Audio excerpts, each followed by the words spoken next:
Hello everyone, আসসালামু আলাইকুম। Welcome to my channel queen of the kitchen. আমি আপনাদের মাঝে খুবই সহজ এবং ভীষণ মজার মিক্স সবজি রান্নার রেসিপি নিয়ে চলে এসেছি। আমার বাসায় গেস্ট এসেছিল, তাই আমি সবজিটি রান্না করেছি। আপনারা যারা একেবারেই নতুন, তারাও যদি আমার এই ভিডিওটি ফলো করেন, অতি সহজেই সবজিটি রান্না করতে পারবেন। আর কথা না বাড়িয়ে চলুন আমরা মূল রেসিপিতে চলে যাই। সবজি রান্না করার জন্য চুলায় একটি পাতিল বসিয়ে নিয়েছি। দিয়ে দিচ্ছি 2 কাপ পরিমাণে তেল। তেলটা একটু বেশি দিব, কারণ আমি অনেকগুলো সবজি রান্না করব। এই পর্যায়ে আমি এখানে দিয়ে দেব 1 কাপ পরিমাণে পেঁয়াজ। আমি এখানে পেঁয়াজ বাটাও ইউজ করব, এজন্য পেঁয়াজটা একটু কমই দিয়েছি। পেঁয়াজগুলো নেড়ে চেড়ে দিচ্ছি। অপেক্ষা করব ব্রাউন কালার চলে আসার। দেখুন আমার পেঁয়াজগুলো কালার চলে এসেছে। এই পর্যায়ে আমি অ্যাড করব পানি। পানি দিয়ে দিচ্ছি 2 কাপ পরিমাণে। এই পর্যায়ে দিয়ে দিচ্ছি 1/2 কাপ পরিমাণে পেঁয়াজ বাটা। দিয়ে দিচ্ছি 1/2 কাপ পরিমাণে আদা বাটা, 1/2 কাপ পরিমাণে রসুন বাটা। দিয়ে দিচ্ছি 2 টেবিল চামচ জিরার গুঁড়ো, 1 টেবিল চামচ গরম মশলা গুঁড়ো, 1/2 টেবিল চামচ পাঁচফোড়ন গুঁড়ো, মরিচের পেস্ট দিয়ে দিলাম 1 টেবিল চামচ, হলুদ গুঁড়ো দিয়ে দিয়েছি 1/2 টেবিল চামচ। এ পর্যায়ে সবগুলো মশলা আমি মিক্স করে নিব। এখন আমি এখানে দিয়ে দিব বুটের ডাল। আমি বুটের ডালগুলোকে ভেজে ভালো করে ধুয়ে পানি ঝরিয়ে নিয়েছি। এখানে আমি 1/2 কেজি পরিমাণে বুটের ডাল দিয়েছি। বুটের ডালগুলো ভিজিয়ে রাখার কোনো প্রয়োজন নেই, এমনিতেই সিদ্ধ হয়ে যায়। আমি একটু ভেজে নিয়েছি, তাতে বুটের ডালগুলো খেতে অনেক ভালো লাগবে। এই পর্যায়ে দিয়ে দিচ্ছি লবণ। লবণ দিয়ে আমি সবগুলো মশলা আবারও মিক্স করে নিব। খেয়াল রাখবেন বুটের ডাল দেওয়ার পরে কিন্তু একটু পর পর নেড়ে দিতে হবে, কারণ ডালটা পাতিলের নিচে লেগে যেতে পারে। এই পর্যায়ে আমি অ্যাড করছি আলু। দেখতেই পাচ্ছেন আলুগুলোকে আমি কিউব করে কেটে নিয়েছি। আপনারা এই মিক্স সবজিটা যে কোনো সবজি দিয়ে রান্না করতে পারেন, যার যার পছন্দ অনুযায়ী সবজি ইউজ করতে পারেন, কিন্তু চেষ্টা করবেন সবগুলো সবজি যেন এভাবে কিউব করে কেটে নেওয়া যায়। তাহলে সবগুলো সবজি একই সঙ্গে সিদ্ধ হবে, কোনো রকম সমস্যা হবে না। এবার আমি আলু, ডাল এই সবগুলো মশলা একসঙ্গে মিক্স করে নিচ্ছি। এই পর্যায়ে একটু নেড়ে চেড়ে সবজিটাকে মিক্স করে নিয়ে দিয়ে দিচ্ছি মূলা। মূলাগুলোকে আমি কেটে ধুয়ে রেখেছিলাম।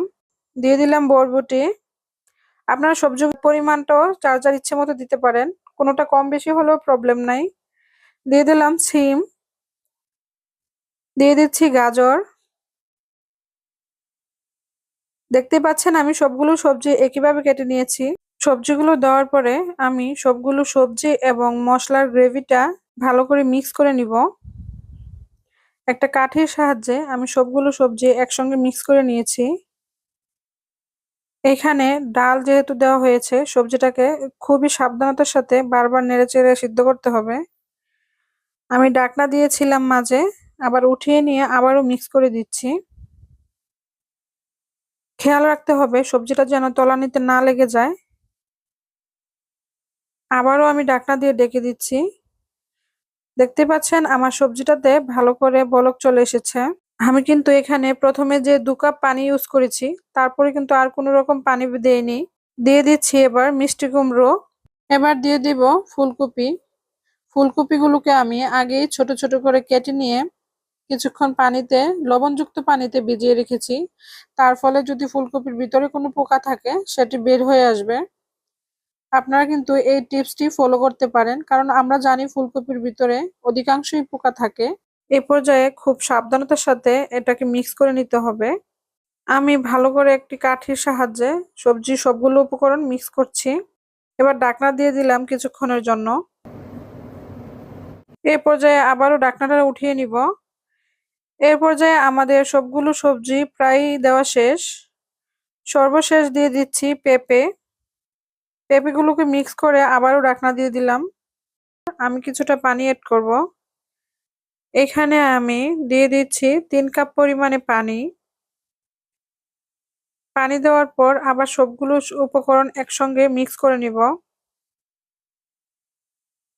আমার সবগুলো সবজি দেওয়া একেবারেই শেষ পর্যায়ে। এবার দিয়ে দিব আমি সেম প্রসেসে কিউব করে কেটে রাখা কিছু টমেটো। এই পর্যায়ে আমি অ্যাড করব কিছু কাঁচামরিচ।